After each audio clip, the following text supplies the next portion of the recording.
So when we talk about promotion of justice, the first thing I wanted to piggyback on Brother Frost's topic was it starts with ourselves. And in the Quran, in Surah 13, Ayah 11, Allah subhanahu wa ta'ala says, "Verily Allah will not change the condition of a people until they change what is in themselves."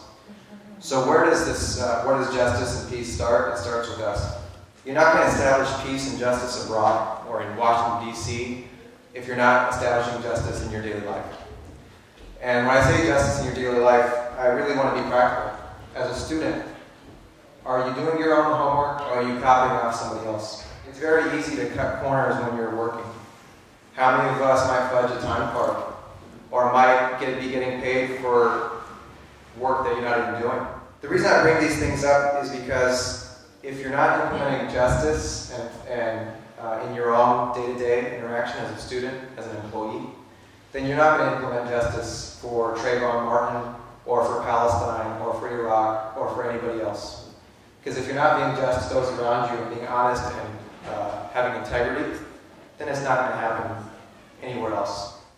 Now the other thing is, aside from school, aside from work, think about, I know when I was growing up, we used to go to McDonald's right on the street to Scott and El Camino, and some of my friends would order or get a cup of water and then fill it up with Sprite. Right? Because that still happens probably, right?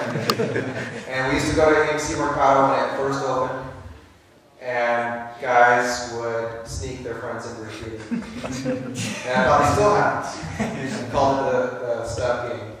And there's a whole bunch of different ways. Now that I think back, I participated in those things. And I think back about that. And was that really just? Are those things just in our daily interactions when we cut corners and we're taking advantage of things that aren't rightfully ours? That's not justice. Second thing about implementing this theme of justice and the preservation of Islam in our daily lives is about getting educated and informed. So you first, we hope, can implement these daily seeds of justice in our lives, but we do so with the hope of being educated and informed. We live in a Twitter, Facebook era. And I'm on Twitter and Facebook. And it's a 140-character status update era where we get our information in sound bites. We get our information in little blurbs and links and things like that. You think about Trayvon Martin, for example. How many of you that have participated in posting a Facebook status, taking a picture, whatever it might be, have actually taken the time to read the facts and taken the time to really uncover the various details of what happened on that night or what Florida law is all about? Learn the facts of his case. Because with just this Facebook, Twitter, 140 characters of information, your call for justice and your call for peace is going to carry little weight because it doesn't come from a foundation of information and knowledge. And I'm going to encourage you to keep getting educated formally in whatever field that you deem is best. But if you can and you feel that passion and that desire, find a field that is going to allow you to do more than just post a Facebook status or post a Twitter update. That's going to allow you to be qualified enough to put those statuses into actual action and into policy change or into legitimate change around you. And that delves into my third layer, is about service. So for example, Trayvon Martin. Let's talk about him for a moment. Trayvon Martin was shot dead by George Zimmerman. Now, myself included, a lot of people have called for that this whole process was an injustice because police officers didn't ultimately arrest George Zimmerman, and he hasn't been charged with any crime.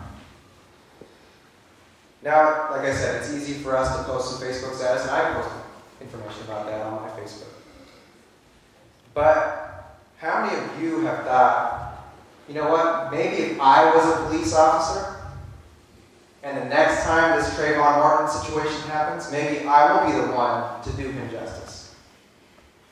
Maybe if I was a DA, a prosecutor, and the next time a Trayvon Martin case falls on my desk, maybe I can be the one to serve him justice.